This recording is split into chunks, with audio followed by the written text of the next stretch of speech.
I had done a post on unlearning racism, and I have a comment from a commenter here. Hi, my name is Dr. Natalie Jones. I'm a licensed therapist. This commenter writes, exposure is important. I am a white woman who grew up in an all-white community and had next to no contact with people outside of my community. Then when I was in elementary school, there was a court order, Reed versus Rhodes, to desegregate the school system. I was one of the white children chosen to be bused across town to the predominantly black schools. At first, it was very much a culture shock, but it ended up being a pivotal time in my life. Character development, and honestly, one of the best things that ever happened to me. I can guarantee you I wouldn't be the same person if it didn't happen. It allowed me to see people that didn't look like me as my peers and not just as others. So this is great. And so I told this commenter, who comments a lot, by the way, that I would do a video on this. What this commenter is speaking to, in my opinion, is not just exposure, because I think it, it it it goes deeper than that, but it's talking about cultural and subcultural immersion and appreciation, which I think is tantamount to unlearning racism. One of the reasons why, I get on here and talk about a lot of different things. I've worked a lot of different places, like for long periods of time, where I've been immersed in different cultures and subcultures, and have traveled, and I think traveling is one of those things that I encourage people to do. If you're in the United States, get out of the United States and go to other countries, but not just the beachfront resorts or the resort communities where everything is nice and lovely. Get out, pending safety, of course, but get out and explore the people, the actual culture that's not what's hidden behind the fancy dancy hotels. And that is a different sort of experience. When I was younger, I went to Tijuana, Mexico, a few times, and Tijuana is a very interesting place. It's a lovely place, but I'm going to tell you something, and this is no disrespect to anybody who lives there or from Mexico, honestly. Poor here in the United States and poor in Tijuana or poor in the Bahamas or poor, that's a different kind of poor. Even when you're poor here in the United States, you are rich compared to how they are poor over there. And I never would have understood that if I hadn't immersed myself, talked to the people, and been out, just sort of walking around and immersing myself in that culture.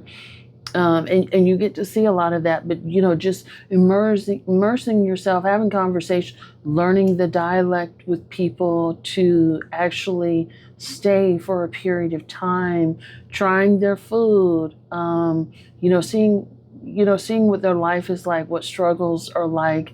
You have people that don't have access to water and just regular resources. You have people that have to sleep on, they run a business, they're street vendors and they sleep on the street. You got all kinds of stuff going on over there. You got people that are, washing in rivers and then having to drink out of that same water. So I think that's, human suffering and things like that, or human poverty. But, in spite of them being impoverished, there are people that they are the happiest human beings ever, right? Like they have friends, they have an abundance in community. If we're poor together, and that's, and it's very interesting to see because that's not something, in the U.S., like it's just totally different. Same thing, when I, even within the United States, when I worked at prison is a subculture.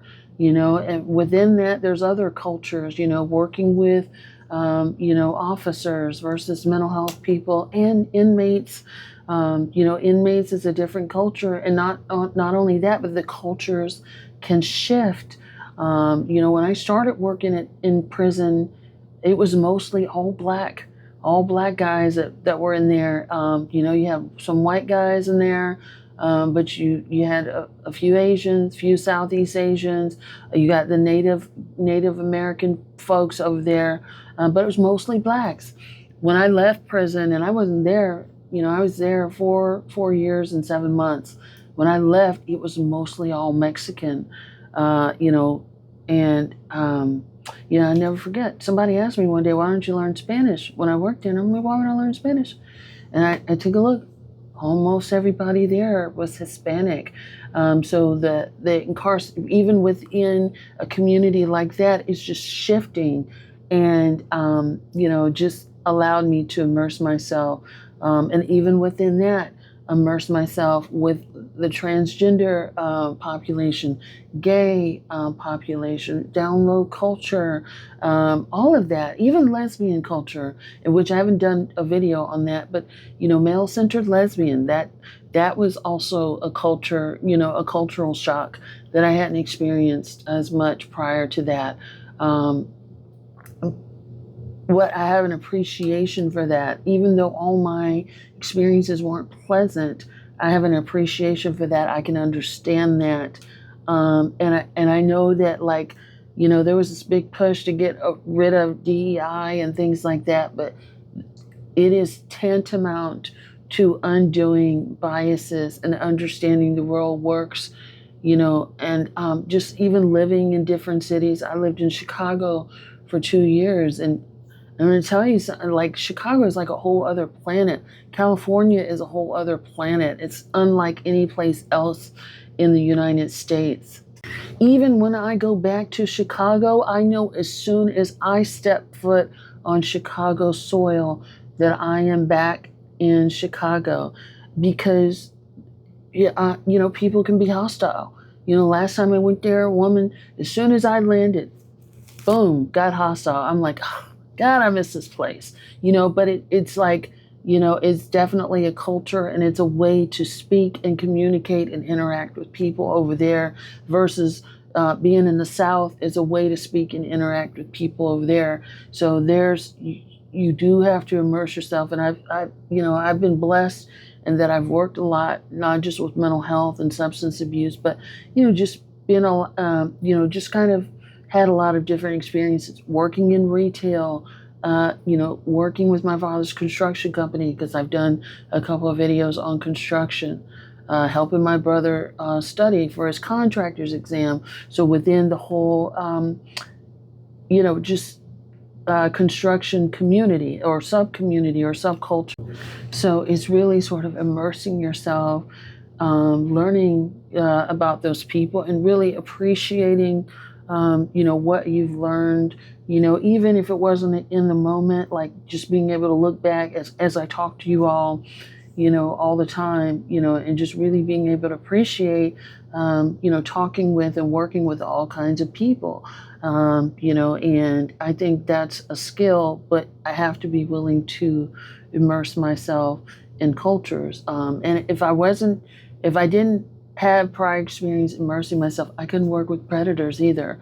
And I did that, still do it to a certain degree for quite some time. So I appreciate you putting this there, but I definitely think get to know other cultures, immerse yourself.